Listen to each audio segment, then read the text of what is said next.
కుంభరాశి. ఈ రాశి వారికి రాహు కారణంగా భార్యాపుత్రులతో బాగుంటారు. అకాల రోగాలు వచ్చి శరీరంలో వ్యాకులత చెందుతూ ఉంటారు. ఎప్పుడూ మనకేదో కష్టం వచ్చి పడుతోందనే ఆలోచనలో ఉంటూ ఉంటారు.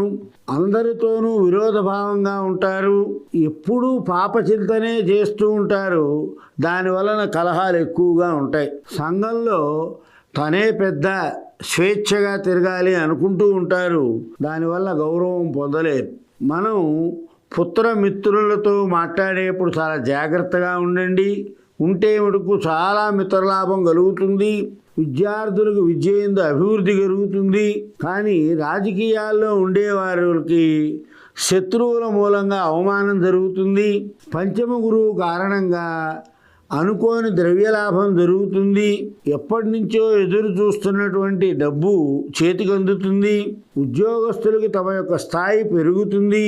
కానీ బుద్ధిమాన్యం ఏర్పడి అన్నీ మర్చిపోతూ ఉంటారు.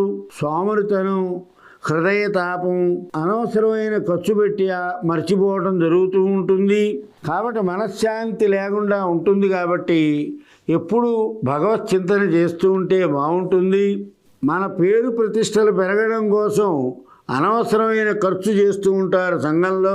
అలాగే ఇంట్లో వారి చేత పొగడబడాలనేటువంటి విధానంలో బాగా ఖర్చు పెట్టి తనే బాగా పెద్దగా ఉండాలనే ఆలోచనలో ఉంటారు.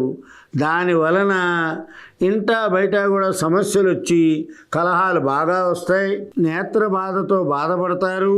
ఉద్యోగంలో అధికారులతో చికాకులు వస్తాయి. పుత్రులతో వైరం సంభవిస్తుంది. విదేశయానం చేయవలే కోరిక ఎక్కువగా ఉంటుంది.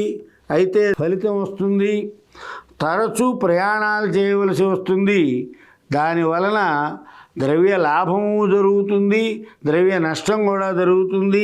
వారు అనుకున్న అన్నిటినీ సాధించగలుగుతారు. ఈ వారం ఫైనాన్స్ వ్యాపారులకు చాలా బాగుంటుంది. సమయానికి డబ్బులు వస్తాయి. షేరు వ్యాపారస్తులు మటుకు జాగ్రత్తగా ఉండాలి. విద్యార్థులు శ్రమకు తగిన ఫలితం కనిపిస్తుంది. ఆశించిన విధంగా రాదు, కానీ కొంచెం కష్టపడవలసి వస్తుంది. శ్రమ ఎక్కువగా ఉంటుంది.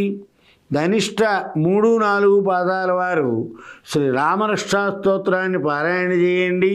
శతభిషం 1, 2, 3, 4 పాదాల వారు లలితా సహస్రనామ స్తోత్రాన్ని పారాయణ చేయండి.